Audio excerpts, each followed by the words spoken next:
కుటుంబాలకు ఈరోజు 200 యూనిట్లు ఉచిత కరెంట్ ఇస్తున్న పేదవాడి ఇంట్లో వెలుగులు ఈరోజు ఈ ప్రభుత్వం ఇస్తుంది. అందుకోసం ఈ 50 లక్షల కుటుంబాలు నా మీద కోపంగా ఉంటారా? 43 లక్షల మంది ఆడబిడ్డలకు 500 రూపాయలకు సిలిండర్ ఇస్తున్నాం, అందుకోసం నా మీద కోపంగా ఉంటారా? విద్యార్థులకు లక్షలాది మంది విద్యార్థులకు 40% డైట్ ఛార్జెస్ 200% కాస్మెటిక్ ఛార్జెస్ పెంచినందుకు ఆ చిన్నారులు నా మీద కోపంగా ఉంటారా? అంతెందుకు 57,000 ఉద్యోగ నియామక పత్రాలు అందించినందుకు వాళ్ళు ఉంటారా కోపంగా? ఉద్యోగాలు వచ్చిన వాళ్ళు ఎందుకు ఈరోజు 922 కుటుంబాలు వచ్చినాయి? మీకు అందరికీ నేను ఉద్యోగ నియామక పత్రాలు రవీంద్ర భారతిలో పిలిచి మీకు అప్పచెప్పినందుకు మీకు నా మీద కోపం ఉందా? ఇన్నేళ్ళ మీ కళ సాకారమైనందుకు నా పట్ల అభిమానం ఉంటుందా? నా మీద కోపం ఉంటుందా? సోషల్ మీడియాలో ఎవడో పెట్టిందని మీరు ఎవ్వరు ఏమనకపోవడం వల్ల అదే నిజం అనే అబద్ధం, నిజం గడప దాటే లోపల అబద్ధం మొత్తం ప్రపంచాన్ని చుట్టేసి వస్తుంది. ఎందుకంటే వాళ్ళు అడ్డగోలుగా సంపాదించారు, ఎంతైనా పెట్టుబడి పెడతారు. సోషల్ మీడియా అంటేనే, వాట్సాప్ యూనివర్సిటీ అంటేనే పెట్టుబడులతో జరిగే నల్లధనాన్ని అందులో పెట్టుబడిగా పెట్టి ఇంధనంగా మార్చి ఈ ప్రభుత్వం మీద బురద జల్లాలనే ప్రయత్నం చేస్తుండ్రు. ఎక్కడ మేము వైఫల్యం చెందినము?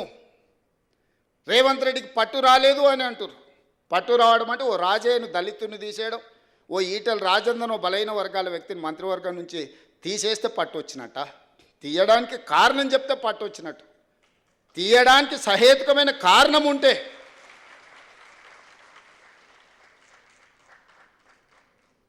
నీ సొంత మోడైనా తప్పు చేస్తే లోపల పెడితే నీకు పట్టు వచ్చినట్టు, కానీ పంచక తింటే పట్టు వచ్చినట్ట? పరిపాలన భవనమైన సచివాలయానికి రానోనికి 10 ఏళ్ళు రానోనికి పట్టు వచ్చిందంట పరిపాలన మీద. రోజుకు 18 గంటలు పనిచేస్తున్నా మీకే అందుబాటులో ఉన్నా నాకు మాత్రం పట్టు రాలేదు అంటుంది. ఎట్లా దీన్ని జస్టిఫై చేయాలో మీరు చెప్పండి అని అడుగుతున్నా నేను. ఏ రోజైనా సచివాలయానికి మమ్మల్ని, నేను సీతక్క కూడా సచివాలయానికి పోతే పోలీసులు పట్టుకొచ్చి మా ఇంటికాడ వదిలేసి వచ్చారు. ఇవాళ సచివాలయంలో ఎవరో బిల్లులు రాలేదని ధర్నా చేసింది. నేను లోపలికి రానియకపోతే వాళ్ళు వచ్చి ధర్నా చేయగలుగుతారా మిత్రులారా? మీరు చెప్పండి. సామాన్యుడు కూడా సచివాలయానికి వచ్చి తన బాధను చెప్పుకోవడానికి, అవసరమైతే నిరసన తెలపడానికి ఈ ప్రభుత్వం అవకాశం ఇచ్చినందుకు కదా మీరు వచ్చి నిరసన తెలిపింది. ఏ ధర్నా చౌక్లో పుట్టి పెరిగిన మీ పార్టీ ఆ ధర్నా చౌక్ను మూసేస్తే నేను వచ్చిన వెంబడే ధర్నా చౌక్ తెరిచి ప్రజలు ఏం నిరసన తెలిపినరో నేను తెలుసుకోవాలనుకుంటున్నా. ఆ ధర్నా చౌక్లో నిరసన వాళ్ళ యొక్క సమస్య, ఆ సమస్యను పరిష్కరించడం మా బాధ్యత అని ధర్నా చౌక్ ఓపెన్ చేసినందుకు నా మీద కోపం ఉందా? నాకు పట్టు రాలేదా అని నేను అడుగుతున్నా.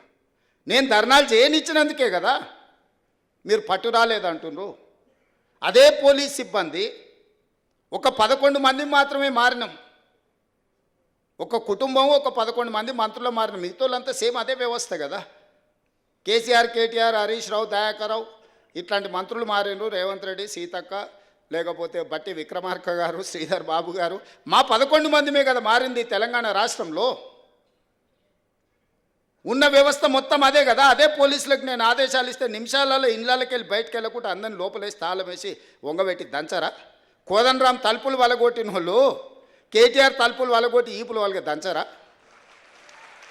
నువ్వు చెప్పినవు, నేను చెప్పలేదు. నేను అట్లాంటి విధానానికి వ్యతిరేకం కాబట్టి మీరు బయటకు వచ్చి ధర్నాలు చేస్తారు, దీక్షలు చేస్తారు, నన్ను తిడుతురు.